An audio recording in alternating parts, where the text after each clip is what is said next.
Hello and welcome, ladies and gentlemen, to Beyond the Summon presentation of the iLeague Season 3 Dota 2 Chinese qualifiers. Here we've got some 6.83 Chinese Dota, perhaps some of the last you'll see, and it is going to be exciting to see this patch come to a nice close and look back on it fondly.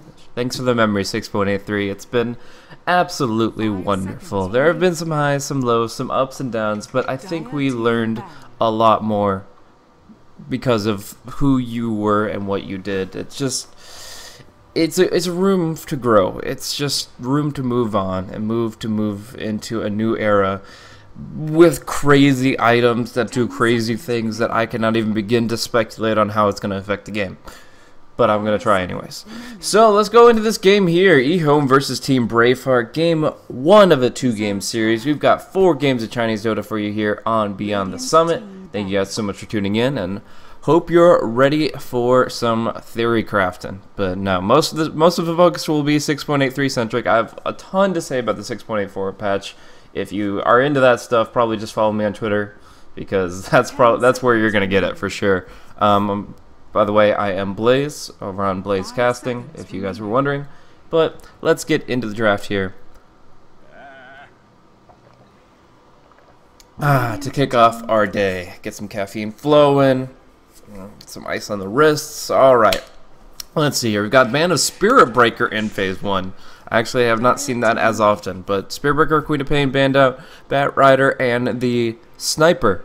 And then the Lina, the Shadow Demon, is going to be the opener for Ehome. So Lanham already saying, yeah, this is what we're roaming with, this is what we're doing, and you better accept that fact. They used to actually open with Lina Rubik, but they feel the Shadow Demon is stronger here against the Troll. You can kite him a little bit better with the Demonic Purge, and the Disruption is just really good setup. So Troll, Warlord, Lion, pretty strong, but I really like Ehome's opener. It's going to be on AA to really hit the Ice Blast, make the hero picks worthwhile, and we are going to be seeing that offlane Earthshaker. Lion, HA Oppression supports, Troll, Warlord, safe lane carry, Earthshaker in the offlane for Team Bheart. So it should be pretty interesting.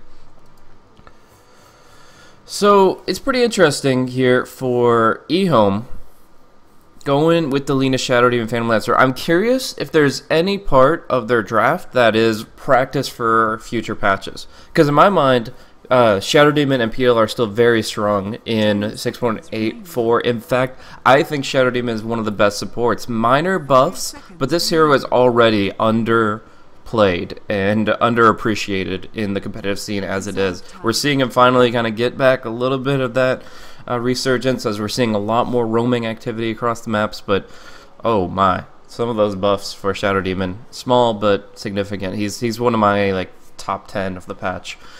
Anyways, it's going to be fun to see them in play with the high nuke damage potential. I mean, obviously, you're looking for your roaming combos of the Disruption into Light Strike Array with Soul Catcher on top, get some Shadow Poison rolling, and just nuke them down. A lot of magic damage flowing from these heroes early on. Even PL contributes a lot right after the Disruption with that Lance. You're slowed, you're having a really hard time. It's going to make so that Earthshaker, anytime he steps off the tower, he's risking his life. Because if you're dispersioned, let's say 300 units outside the max attack range of the tower, then you're probably not going to be able to get away safely. It's just too much damage raining down on your head. But RTK is going to pick himself up the Axe. I'm curious how that's going to play out in particular.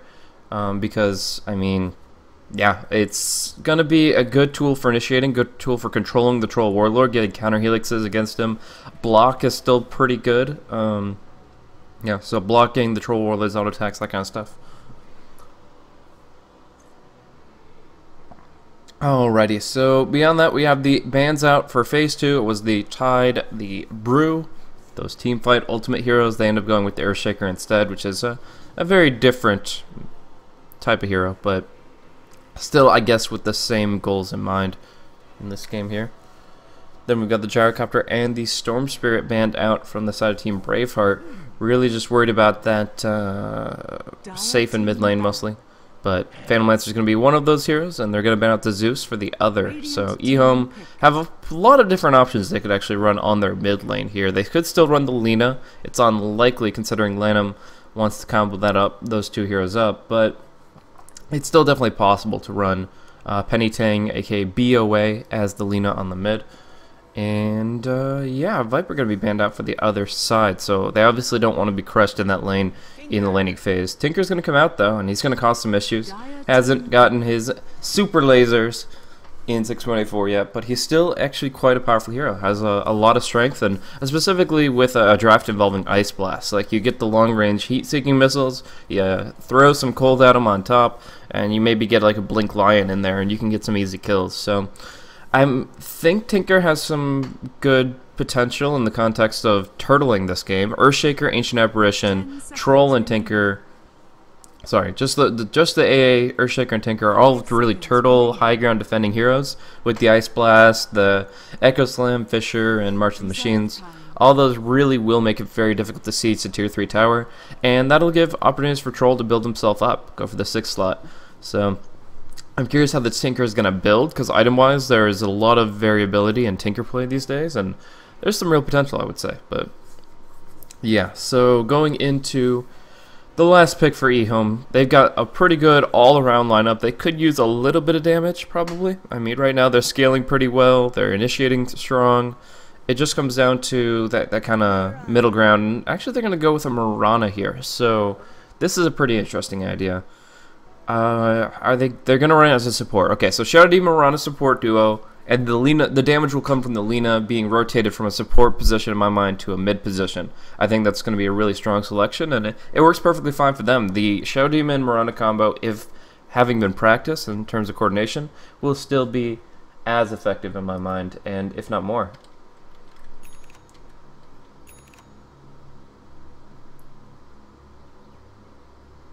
Prepare for battle. No, Techie's not going to be first pick, first ban. The sign is cool, and I think it's a nice sequence of buffs to it. A hero that can already be on the fringe of the metagame, but he's not gonna be first pick, first ban. Wow, this is a cool sword here, spear, whatever. Genuine lance of the somewhere. I've seen a lot of these alliance pieces, but I for some reason I haven't seen the spear. It's shiny. And I'm distracted by shiny things for those that are new to the broadcast.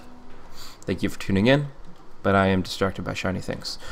So let's go ahead and start things off with some introductions here. For the side of Ehome, China, we've got RTK on his axe. Has a bit of a jungle build here. He doesn't have that much restoration to bring to the lane. It looks like he wants to get that bounty room maybe and go for a very early Tranquil Boots, but we're going to see Penny Tang go for no tangos, so by comparison, yeah, BOA needs the bounty rune, and they'll cover up the bottom one really effectively, because these arrows are actually really strong on bounty runes. We haven't really seen too much Mirana, but I would say level 1 Mirana, that's her strongest time period, because she's able to do so much on the bounty runes, and you're able to predict where your enemy is going to be pretty well. She, however, has the most ridiculous glasses I've ever seen, and I don't know how to feel about that. But, you know, cosmetic Dota. Let's go ahead and finish off these intros. ZYF is on the Phantom Lancer. I mentioned BOA on the Lina. DDC is the Mirana. Lanham is the Shadow Demon. I can't wait to see what he does. Let's see that Shadowed Poison stack up, baby. That's what I'm all about. But on the side of Braveheart, they're going to be giving the bounty rune to Tinker. That's 86. Playing the Tinker with no tally start. They've got their Ancient Apparition. I'll just call him Teal. Move is going to be running on the Troll Warlord. Right now in the off lane, looks like they're just kind of judging how the lanes are going to work out. Go for a bit of an aggro try and see where they can get things to settle down. Sure is going to be on the Lion, and I think that's going to be about it. Oh, DDC. This is interesting. DDC's here, but Shadow Demon's here, and they're still going to get a perfect angle for that arrow, comboing it up nicely. That's the first blood. But who's going to obtain it? It's a fairly easy first blood, so they can choose who they want to give it to, and it's going to be the mid laner. She's going to have Bottle out in just 140 gold. Up top, it is going to be some pressure on RTK, but again, like, this is not your offlane build. It's your, hey, I can do whatever the heck I want, because it's 1v3 on the safe lane build. I also noticed moves items, and I'm quite confused. Wraithband recipe, you usually get it when you have a circlet, because then you can just buy the Slippers of Agility from the side shop here. Circlet, but the piece that he's missing is the circlet, which he has to get all the way back from base. Unfortunately for him, the Tinker's going to need all the bottle action he can need. Maybe the first blood delays the bottle enough that they could send that Courier up to the top lane. No. But it just seems weird to have these two pieces, the Slippers, the Wraithband, rather than the components that you can actually build out in the lane.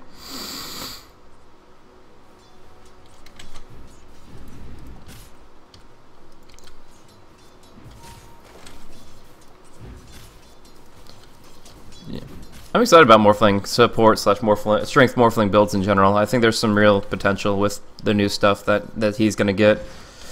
Some really, like, I actually feel like strength Morphling could become a late game build with the right draft. Like, that hero has more disabled than anything else if you give him the Octarine Orb, or if you go for the Aghanim Scepter, he gets the extra potency and utility that you normally wouldn't see.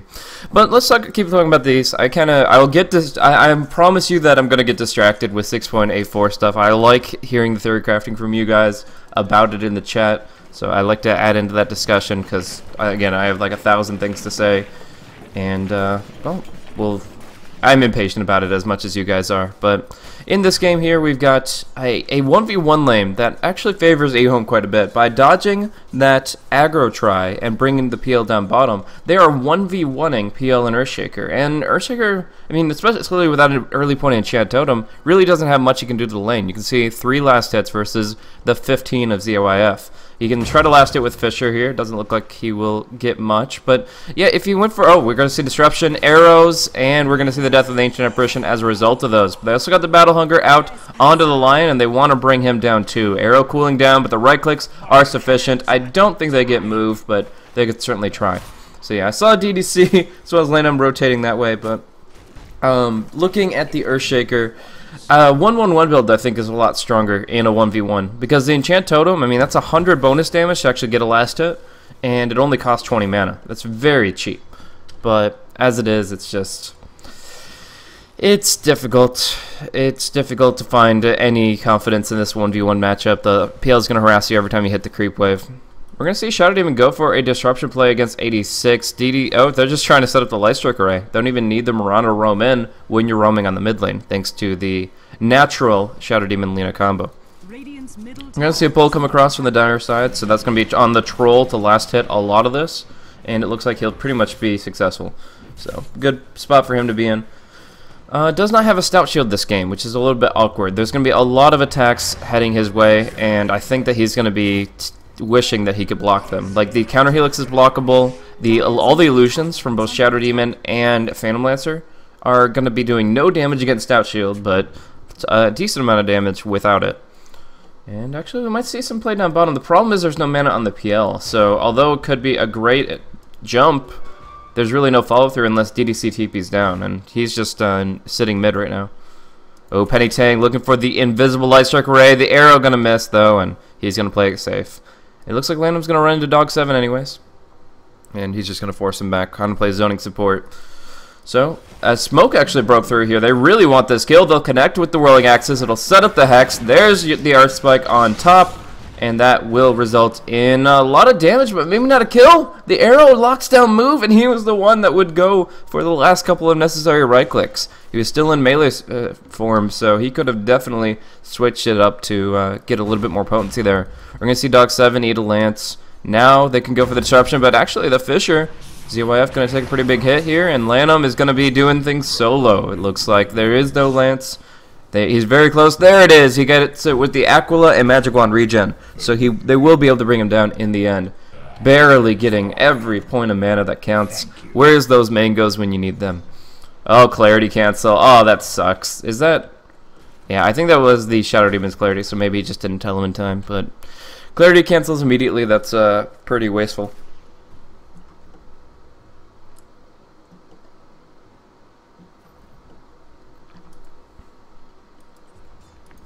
So Ancient Apparition is just going to sit top here, going for a 0-2-1 build, so not really offering all that much directly, but essentially he's just trying to contribute, and we're actually going to see that contribution go up against the Lion. Oh my, going to be able to bring him down very quickly with Light Strike Array. Now going to be LSA into Disruption, not ideal, but they can split their damage a little bit, double damage right clicks out, first onto the AA, now onto the Tinker. So Tinker goes down abruptly. And arrow connects onto Dog 7. It's a short arrow, but almost setting up enough opportunity for Lena to really use that DD. She's still going to go. She is diving deep here. BOA says, okay, well, where you running to, friend? And thinks that he has the upper hand. But in this case, it is going to be him rotating back now, and not much more to see. So we've got smoke up for the Mirana, looking for the next play after he regens. DDC, a lot of potential to gank the Tinker, just non-stop. If we look at KDAs here, we've got the roaming duo, have 2 kills and 3 assists apiece, but they're at different lanes, totaling 6 kills.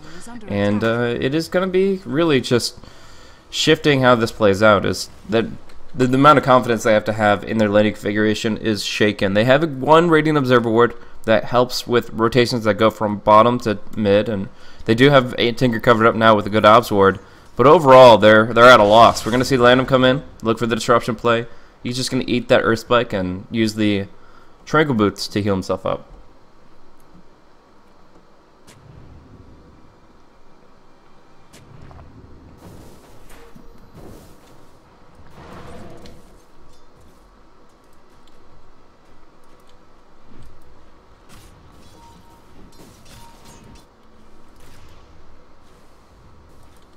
So we're going to see Landom go in. Look for an opportunity to ward deep in the enemy jungle where the Tinker's going to be stacking, and they do see him now. He's going to go in at around the 50-second mark, and they know it, but 86 is actually backing off.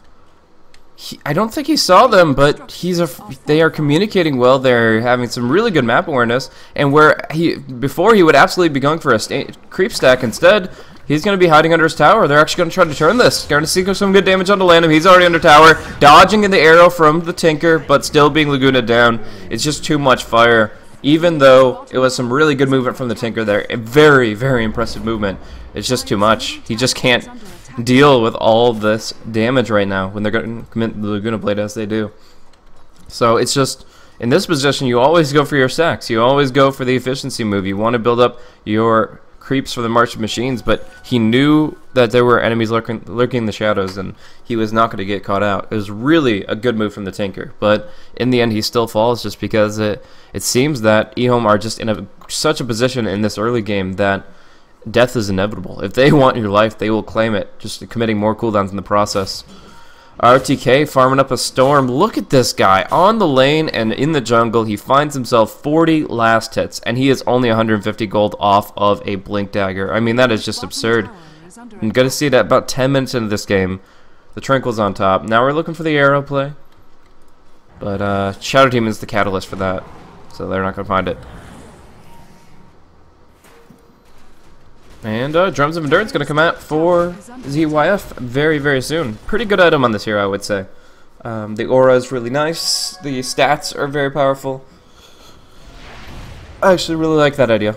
So we'll see how it works out right now. Some AoE damage going to come out with the Fissure across, but the March Machine's not doing all that much. Not hitting any heroes whatsoever. Still clearing out the creep wave, keeping the tower alive. That's the best they can do, is just kind of hide under tower for now. Penny Tang pretty much does a free kill if anybody tries to walk up this cliff, but they're going to go on the mid. They do not get the D ward out. This is actually a pretty sneaky ward here. You just go up here and you can place it over the cliff, and it's really nice. But we're going to see Landom actually get caught out. Nice heat-seeking missiles, and he will go down, but they're looking for a rebuttal kill, and it should be from the Ancient Apparition. Tinker's going to be here with the double damage rune, though. It should be a little scary. Lion will go down with one right click, but AA also taking the spill. So, tough spot. Is that Arrow Connect? Oh, man. If 86 got hit by that, that would have been insane. But, nope. RTK shows off his Blink Dagger. It's not really going to accomplish too much in that fight. And, as a whole, 2 supports will be traded out for 1 hero's life. 1 kill on the board, though, for Braveheart. They got to feel a little bit better about themselves. And they're going to go in for this Tier 1 tower. We're going to see on the backline here, Blink call coming in. Dog 7 going down. And the feed train, the gank train, it just doesn't have brakes. It is just going and going and going and going. Those trains run in parallel, by the way. When one's going, the other is making his delivery.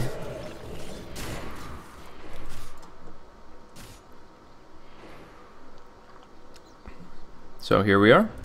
Having Troll Warlord farm himself up to the best of his ability. We're going to look over at net worth and see that he is struggling too. He's funding 4,400 net worth. He got a decent farm on the top lane against the solo axe lane, but it's not his ideal start. No towers being claimed, I think, is the biggest issue here. He's a hero that loves to take towers. We're seeing a lot of damage on this top tier one. I think that I might be able to say that's his own fault. I mean, if this tower is being hit by waves of creeps and siege creeps, and he's not going for it, I would have to say that it's his own choice that the towers are still all standing. We're going to see a pick off here. Lion way too far forward in this position. When this tier 1's dead, you don't farm anywhere near there. This is, I mean, like your safe zone is like that, kind of. I mean, I still see pickoffs happening around this area, but your safe zone has got to be behind that line. And in this case, he's just dying necessary. So, Move was not pushing the tower previously. I believe it wasn't just due to efficiency of the jungle. I believe he was actually worried about a blink call coming in from the axe, not having vision on him. But down bottom, connecting with the Spirit Lance. That's going to be the death of the Lion once again. And back to the KDAs. The feed train is real. 1 to 5. Lion have a really rough time of it. Braveheart just can't seem to get it together here. Ehome are outclassing them. And they are thirsty in their bloodlust. RTK will miss his blink call with the Whirling Axes putting it on cooldown, but they almost bait him into an arrow in the process. And he's now in an interesting position. Down bottom, though, it's going to be March Machines. March Dodo. Going to keep that lane on lockdown, but still he's diving. Whoa, whoa, whoa, going in deep here. He tried to Spirit Rush over to 86 and gets blocked off by the Fisher. And when there's an obstruction in between Phantom Lancer and his target during a Spirit Rush, or Phantom Rush, there's actually a lot of bugs that can occur. I've seen it with Power Cogs, I've seen it with Fisher. Essentially, you can just kind of run into it and be like, I can't get in. And it's kind of weird. And sometimes you run in circles around it. It's just right there, pathing is an issue, and he's not able to get to his quarry with the nice Fisher block from the Earthshaker. So, helping out his team quite a bit as far as defensive play, trying to hold position and feel safe. But one big problem is just he's not actually able to come online as his own hero. Like, just straight up. He's sitting here at 630 gold with Bottle and Boots. He's looking for his Blink Dagger. He wishes he could pick it up pretty soon, but he's absolutely nowhere near it. Battle Troll is finding some good farm, though, onto the Ancient Creeps here. They've stacked it up plenty with this Dark Troll Summoner that he dominated, and that's going to allow him to build himself up in a way that he couldn't before. Not really Berserker's Raging, so he's not really getting those extra stats, but we're going to see up top the Blink Call bring down 86, but with all his spells spammed out, he's actually going to bring down the Axe, and it's going to be on Lanham to actually kill him off. So, yeah, it looks like Lanham will not be able to do so with the blind. Pennytang will go ahead, Laguna down the Troll, but the Dragon Slave does not connect. Tinker has 8 HP. Pennytang cannot actually close in. Maybe the Wandering Arrow will give them vision. Dragon Slave's too late. Oh, the Tinker. He lives and he profits. He gets 740 gold from there. Instant BOT pickup and nearly the Soul Ring. Oh my, that was actually disastrous for Ehome, giving all that away. The Axe dives, he gets nuked down, and they just don't have the, otherwise they don't have the damage fall through to actually kill off this Tinker. So he lives, they feed, and now it's 3 to 13. Just 2 extra kills on the table, but that's still, I mean, that's a really big deal for Braveheart to get those BOTs up on the Tinker. Troll did end up going down, I believe, closer to the Ancients, but I don't know if I caught that or not. That was, oh no, that was Lena Laguna. Yeah, that was who she ended up lightninging. In the meantime, though, Diffusal Blade coming out at near record times here for the Phantom Lancer. We actually have Ice Blast connecting onto the Shadow Demon. Odd position for him. Sorry, guys. I apparently have lost my grasp of this game as everything just seems to be spiraling out of control. Alright, so just trying to play catch up here. Laguna Blade kill on the Troll in mid. He doesn't have any HP items.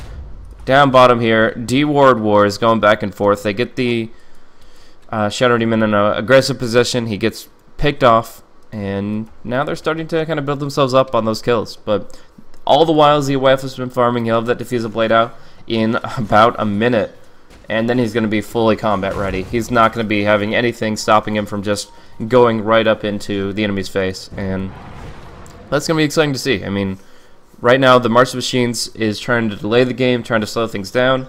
But if PL has his way, he's going to be finding kills along with his allies in the future. And that's going to really be upping the tempo of this game. We're going to see Roche, and then we're going to see a potential base siege. But right now it's going to be Lion plus the Ancient Apparition going onto Shadow Demon. He goes down quickly again. Nice self-Yules, but no way to get out for the Lina. No, the blink actually does come through within that 0.5 second window between the 3 second broken blink dagger and the 2.5 second Yules. Got a fraction of that before the Yules, fraction of that after, and she's able to blink out of all that nonsense. That is amazing. So they're able to close in, finish off the Ancient Apparition in return, and the tier 2 very, very low. Can they see the Tinker? Yes, they can. They still have that ward on the high ground. No, they don't, but it still is going to be their kill. Blinking in, seeing them through these trees that were broken down, I believe from a TP scroll. So they don't have that ward, but they do have that kill.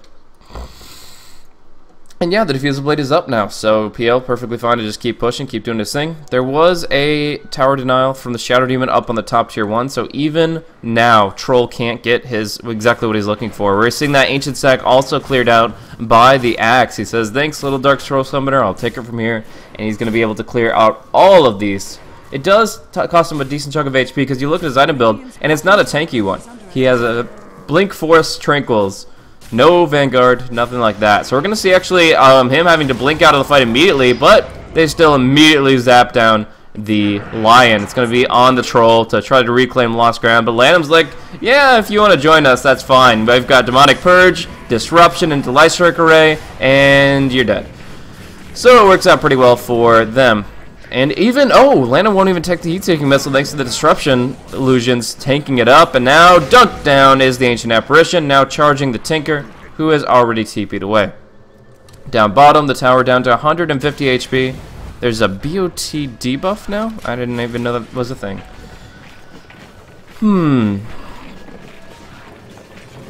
But yeah, so now they have pretty much the open Roche pit. They kind of want to take this last tier 2 tower before then because they just put in the deny range. But overall, Ehome just across the map, outplaying Braveheart. I mean, the Vanguard now comes out for the Axe. The DDC looking for the Mechanism, Arcanes. Man, Guardian Tread's OP, right? But anything else? Anything else? Yeah, I mean, Blink Dagger's still going to be able to come out for the Earthshaker in an okay time. And by okay, I mean really awful, but just in time to maybe try to save the day with a big Echo Slam. And Frozen Ammunition for the Ancient Apparition heading right towards the opposition. DDC gets hit. The Disruption, though, will probably come out to make sure that he survives. 77 HP is the threshold here, guys. That's not really that close. So gonna be a survival from him. Mirana will limp back home, and Phantom Lancer will finish that tier 2 tower down bottom. Lina, on the other hand, gonna be making up 4,000 gold. Selling one item would equal an Aghanim Scepter, so that No Talisman will pretty much get a big upgrade here. She'll put it on the top of her staff, and we'll see some big lasers flying out. Radiant's middle tower is under attack. You can keep your laser beams, Tinker. Lina has magic.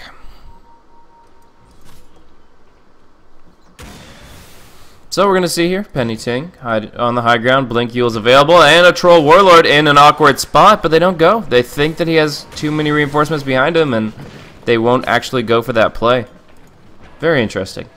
But we see now them going, trying to bring down 86. Nice damage from the Ancient Apparition, making it more difficult. Moonlight Shadow versus Ice Blast. Oh, Penny Ting going to be going down, and he didn't buy the Ags. He didn't sell at the Secret Shop and make that upgrade he needed to. So now we're going to see going in the attempt at a blink call, but Axe is a fish, and we're going to go ahead and see PL picking up another kill for himself. He is now 4-0-4, farming up 137 last hits, and now second in net worth. Arrow coming through, maybe. Move, finds an opening. Now the leap's on cooldown, but he's going to get purged. He's going to get lanced. The mischance is nice, but he still gets bashed. No, that's an arrow. That's an arrow. I was going to say, if you get bashed right when you pop melee rolling axes, you feel pretty bad about yourself, but you're going to just see him going down, then the tree TP from the Tinker. I'm actually curious if this game went late, if ZYF had to go for MKB this game. I think that it probably would have been a good third or fourth item because of the Tinker blind. Oh, they almost got him that time. But yeah, I definitely think... Oh, no, they did get him. Lanham finds it out in the end. Ice Blast will come through. ZYF will maybe take a hit. Doppelganger is going to come through, but the debuff still takes effect. And he's going to shatter due to that HP threshold. So, close call. Tinker actually is going to survive, and the Phantom Lancer goes down. Very surprising. So, Ancient Apparition going to be able to build a new house based on the gold he gets from that. 500 gold for him, 400 gold from the PL. And even some experience to move in towards level 11. Going to see the Echo Slam come out from Dog 7. Finding his opportunity. And yeah, that is going to be your first Echo of the game. So, they dunk down on X. And they have turned the tables a little bit here, guys. But Penny Tang is going to have that Aghanim Scepter. Flying out to the secret shop. Little baby Roshan is going to be supplying him with all the damage that he needs with this pickup. This is going to pretty much enable a kill on any hero no matter what item they buy. You want to kill the troll? Sure. BKB or not, he's going down. Same with pretty much everybody. There's actually nobody that's an exception. They all are within pretty much 200 HP of that Laguna Blade kill. Once the Lina hits level 16, which is only in pretty much a minute or two. Her experience per minute right now is at 577, so yeah, it's pretty much on par for 60 seconds from now. That will be a Lina with a level 16. But looking at the graphs, we do see that there is the beginning of a minor comeback here. Braveheart, they are just finding a few opportunities here and there. The Ice Blast doing some wonders for them, and gotta appreciate them for trying, but I'm just not sure if it's going to be enough. I mean, look how fast Troll drops. I can't even jump over there before he goes down. Just the quick Light Strike Ray from the forest. Or maybe it was just the Laguna. Maybe, no, it was the combo. It was all three spells. But still, just showing dominance. Has the Blink Yules here and sees the Lion, but knows the Earthshaker will probably disrupt the combo. So we're going to see a duo of push up on the top lane and a rotation here to have 3 bottom. So essentially they're controlling farm with the heroes that are on the bottom lane. They're preventing the troll from getting to his jungle or getting to the lanes. And up top, they're pushing and creating pressure. So we're going to see that Heart of Tarrasque come out next for the Phantom Lancer. That'll allow him to actually fight into the March Machines with the illusions. They don't just die immediately to that march. And honestly, they can soak up a lot of those machines. A lot of people don't know this, but it's not just like an AoE field. Each one of these machines has its own duration based on, like, if it impacts, it explodes, and it does its damage. So essentially, if you have Phantom Lancer where all the machines are spawning and all of his illusions are soaking that up, everybody else is fine on the other side. We're going to see a Laguna Blade combo come out. That's what I'm talking about. Just a couple hundred HP, and he's gone. But it comes at the cost of Lena's life, which is not even close to a good trade for Ehome. I mean, we see right now, BOA, Penny Tang, he's got almost 14,000 net worth, and he just killed a 6k net worth Troll Warlord. So we're going to see Ancient Apparition jump up, and suddenly he's getting really close to that Ag Scepter. He has only 1,300 gold off of that thing. One more good kill, and he's practically there. This is actually really dangerous. I mean, I'm not going to say that Braveheart are ahead by any means, but that Aghanim Scepter is one of the major items that'll put them in the game. Ancient Apparition just keeps finding these kills, and it is just putting him on the map in a big way. BOT play down bottom, looking for Lanham, but not going to blink forward for it. If they blinked for it, I think they actually could have gotten that kill. I mean, Lanham's all by himself, but they don't necessarily know that. The Axe is farming mid, DDC is hovering. Moonlight Shadow is available, but there's absolutely no time. They have the Lion in position to get that finger kill, and they will take it. Now moving in though, RTK wants some vengeance, but the Tinker's already gone. So it's going to be on the Lion here, who has no TP scroll, no way to get out, but the Tinker's going to look to help him out. Lasering to stop the right clicks, RTK will disengage. Top lane, we're going to see Phantom Lancer pushing onto the top tier 2. And is actually going to be the turnaround down bottom. Arrow does miss, unfortunately, but they still have the tools to pursue. Missing the Blink Call, maybe not. Now they're going to get caught up in the Hex and the Ice Vortex Echo Slam. Quick Laguna Blade, but 20 HP remains on the Ancient Apparition. So he's going to be able to limp away. ZYF finishing that tier 2 tower, scaring off the Troll, burning all his mana. Troll has a very limited mana pool, honestly. 338 is nothing at this point in time. And with each illusion and with each PL, right-clicking and burning out 25 mana, it doesn't take long at all before that Troll is completely out of mana. He's got to pop his spells early in the fight, and he probably won't get a second volley. We're going to see 86, though. He's going to get 4-stepped out. Nice play there from the Earthshaker, helping him out, using the Fissure to block the PL away. It won't actually get them a return kill or anything, but it keeps the Tinker alive. And he's going to get that heart very, very shortly. At that point, they just go Roche. With the Heart of Tarrasque, you go Roche, you get your Aegis up, and you feel confident going into a real siege push. I mean, they could just continue to take the net worth advantage, spread the map, and farm that way, but 6183 Rubber Band is a little bit stronger than anything in 6.84, and they have to be concerned about feeding the gold they farm away. Dire's bottom tower is under BKB going to come out next for Lina. She's also been given a Geometry Sight from DDC. That's a pretty interesting decision to give it to her. Usually see on here like Axe, but bottom tower is under attack. we'll see. Right now there's nothing but wards to take care of anyways. DD Rune up on the PL. Going to be able to take Burst down quite swiftly, and there's no way that Braveheart can test without Echo Slam. So just a leisurely Roshan kill, if you will, and we're going to see that heart regen bring him right back up to full. But who's got the Aegis? It's going to be the Lina here. She gives the Geometry Sight back over to the Mirana, and she's able to pick up the immortality for herself. Aghanim Scepter, 700 gold, guys. I almost gotta say that he could sell the Force Staff for it. Like, Force Staff is still a great item to have, but they know the big push is coming in soon. If the fight is happening, if they are at your door, at your tier 3s, and you're worried about the siege breaking you and losing the game, I would say sell the Tranquil Boots or sell the Force Staff, whichever one puts you to the Ag Scepter. I think that those are items that you can buy with the 5-man wipe that you're going to claim from a potential Ag's AA blast. So there's a possibility of some combat merchandising, but we're going to see actually a surprise attack here. Pulling move in to the arrow with that Berserker Skull. Nice play from RTK. And honestly, it's just a bad spot for a troll to be right now. He's trying to find farm anywhere he can, so that's going to be the best spot for him. But overall, it's just like, it is a little bit rough. Money to burn. And it looks like they're just going to give AA some good last hits, so, or Lion some last hits. Either way, the Ag Scepter coming up very soon. They have to get him that last little bit of gold. Need 500 gold for Aghanim Scepter. Need 500 gold for Aghanim Scepter. Earthshaker a little bit wary about the Axe. He was trying to go for maybe a slam play. Now he's kind of just hanging out looking to maybe creep cut.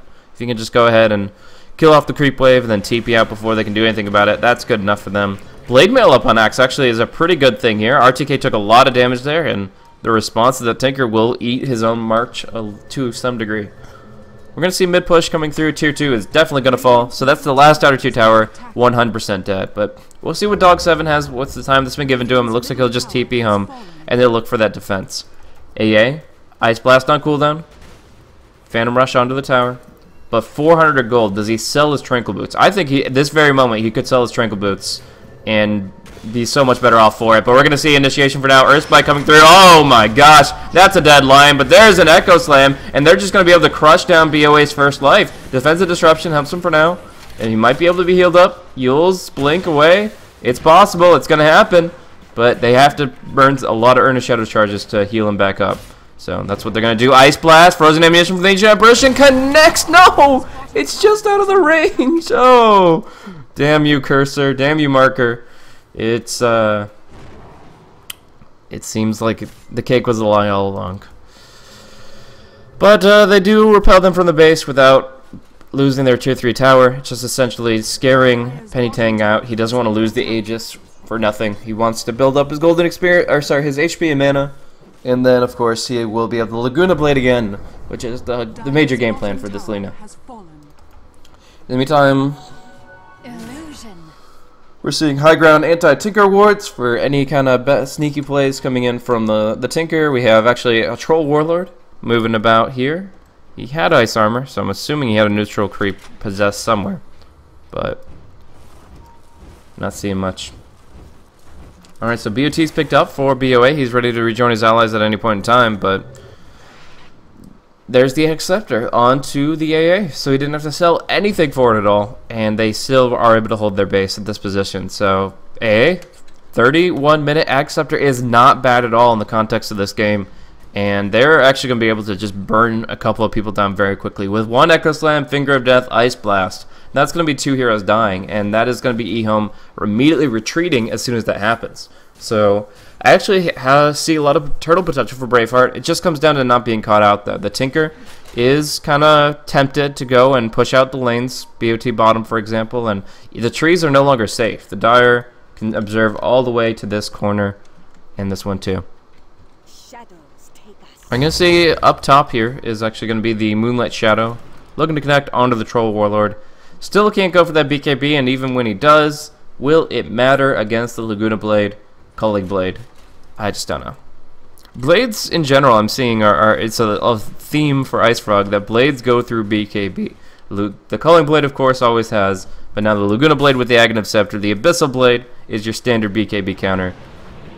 Black King Bar, he gets cut through. But we're going to see wards pinged out. It looks like they have some kind of intel across the map. They're going to throw some Ice Blast to slow the push down a little bit here. But otherwise, not much going on right now, guys. Another anti-Tinker ward covering up that part of the jungle. All they want to do is kill the Tinker once. And when they do that, they're going to go in and they are going to be looking to break the base down or at least force a buyback. 18,000 net worth now on this Lina. She has lost her Aegis and she is looking to pick up something else in its stead. I've seen Refresher Orb, I've seen right-click damage builds. There's so many different ways you can go with this after this point in time. I think every single item up until this point really hasn't been much of a decision. It's more just the kind of the default thing you have to go with. But now she has some options. She really does. Actually going to see BOTs up for everyone here. Are they going to go for a buyback play? Like, I'm trying to think of the best way to use all these BOTs, other than to get ready for their imbalanced 6.84 action. But, oh, okay, we're going to see Laguna Blade come out. Now going to see some good right clicks going into Tinker, and he is going to go down. So, nice pick off there, exactly what they need. And, yeah, it's just odd that they were out there in the first place, to be honest. Like, these BOTs, I guess they didn't know about the axes, but they certainly knew about the Linas. And she's ready to jump to any fight on any lane, really.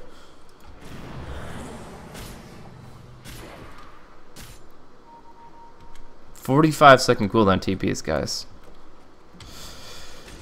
I mean, people say Split Push is going to be alive and well with the Lone Druid and the Furion buffs, but when you're up against 45-second BOTs, I can't agree with that. It's just too convenient for people to move around the map and to avoid those rat plays. But we're going to be seeing, moving forward, RTK asserting his dominance here by just taunting them outside of the base. And a lot of machines marching away. Tinker just has a lot more mana to work with the Bloodstone build than anything else. He doesn't have active items, really. The Suicide, not really the one you're looking for. So it's not going to be enabling him to do crazy amounts of damage, but all he's trying to do is hold the high ground. And the anti-Tinker wards, oh my gosh, those anti-Tinker wards, using up the BOTs. Lina just able to right-click down the Tinker from here. And that's going to be what they need to start moving forward into the base. The problem is, Lina is out of mana here, and it's only 40 seconds. The Tinker is actually only level 16, so that kill isn't as palpable as it could be. But we're going to see Phantom Lancer caught out. The Doppelganger means too little, and they even commit the Echo Slam to make sure of it. RTK, 1v4 going in here, and DDC not going to contribute. Says you can go on your own on that one. So yeah, they actually are able to pick off ZYF outside of their base. He's just all by himself, isolated, and as tanky as they may be, that's just a fight that they can absolutely engage upon. So ZYF getting a little careless as far as his positioning here. I mean, that's about as aggressive as you can get when you're running around solo.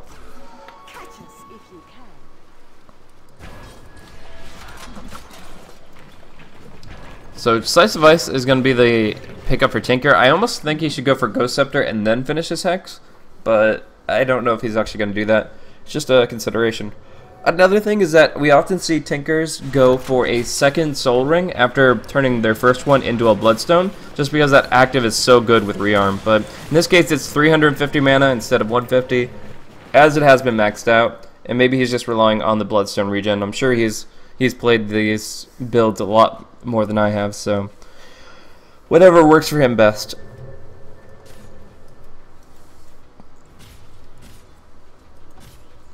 Really, I feel like the big hero to pick off is the Ancient Apparition. If they can pick off AA, or at least guaranteed waste the Ice Blast, then they're going to be feeling pretty good about themselves pushing in. But as it is right now, it's going to be actually an offensive play from Braveheart, smoking forward. Roche is about to respawn. I don't know if that's really on their minds. It's pretty far away from the ground they've been holding for a long time. But it is going to be Tinker down bottom, baiting things out a little bit. And they're going to sit right behind him. They expect anti-Tinker play, and they're going to try to punish it immediately. But at least for right now, they're just kind of walking around blind. No vision across the map. Waves pushing in. And they're not going to find anybody. Tinker's just going to keep pushing, and the smoke of the seat seems to be pretty transparent to Ehome. The way that the Braveheart have been playing, kind of turtling up at their base, you'd think that kind of play could work and do some wonders, but seems like Ehome are as suspicious as they need to be, and they're going to play it safe. Going to see 456 get caught out. The Soul Catcher will not connect, but if they can interrupt this TP, and they certainly can, they will be able to bring him down. Ice Blast connecting. Lanham going to take the brunt of it, but again, no casualties.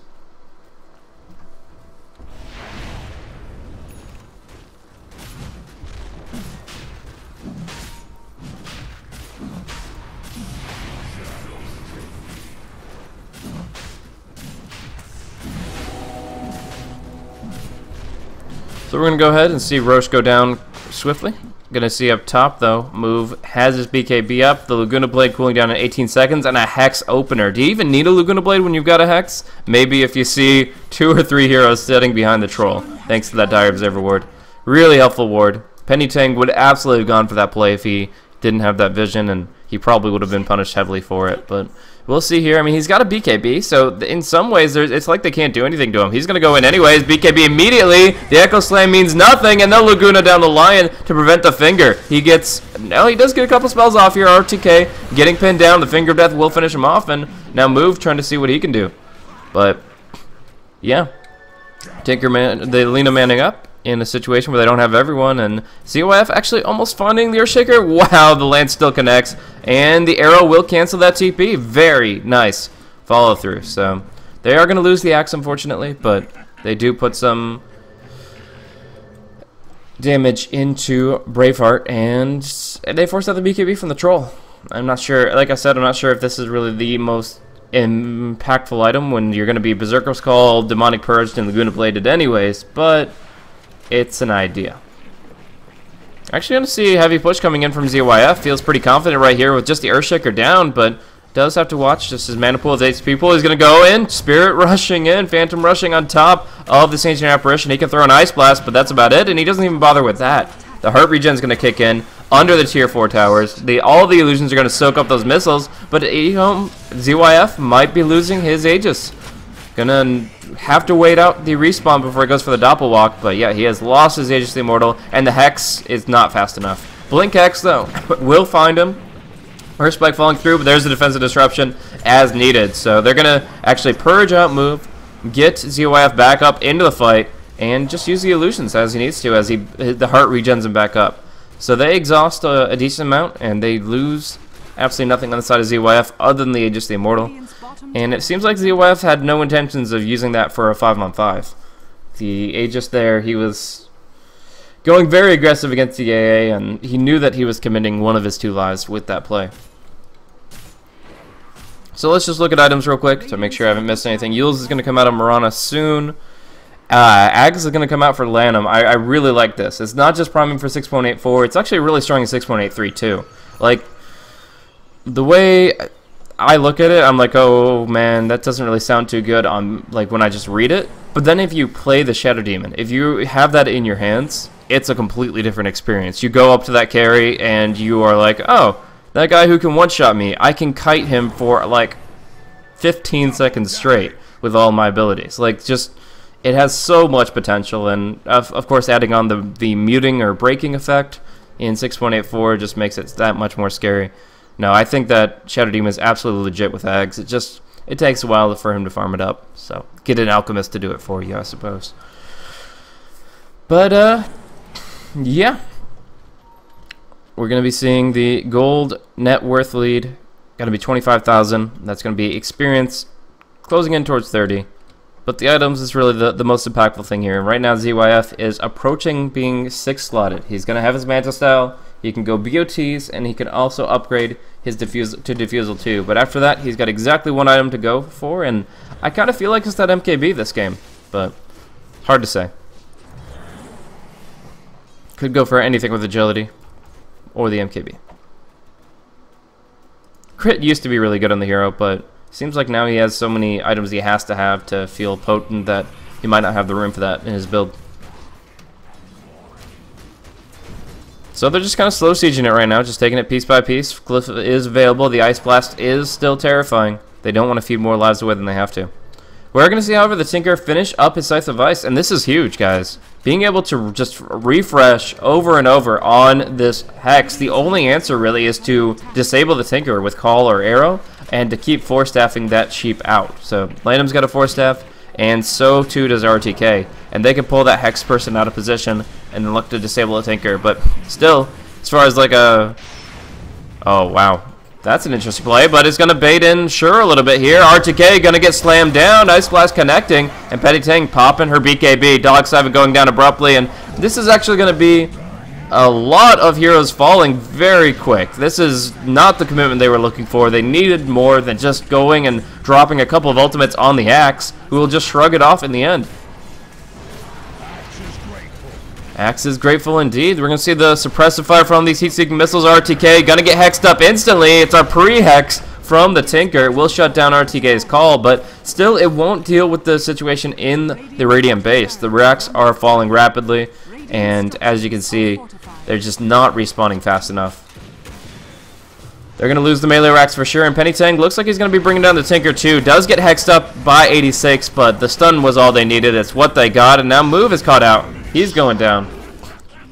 And GG is called. That's game number 1 in the books here. This is a 2-game series, or a best of 2 here in the group stage of iLeague China. So we're going to see Ehome take game number 1, put some points on the board, and look forward to game 2. It's going to be more so on Braveheart to find a strategy that will actually kind of pierce through the small cracks in the armor shown when Ehome was over-aggressive. But for now, pure dominance from Ehome, controlling the map. Does take them 43 minutes to end it with all these heroes that are so great at defending the high ground, but end it they do, and emerging victorious, they move forward.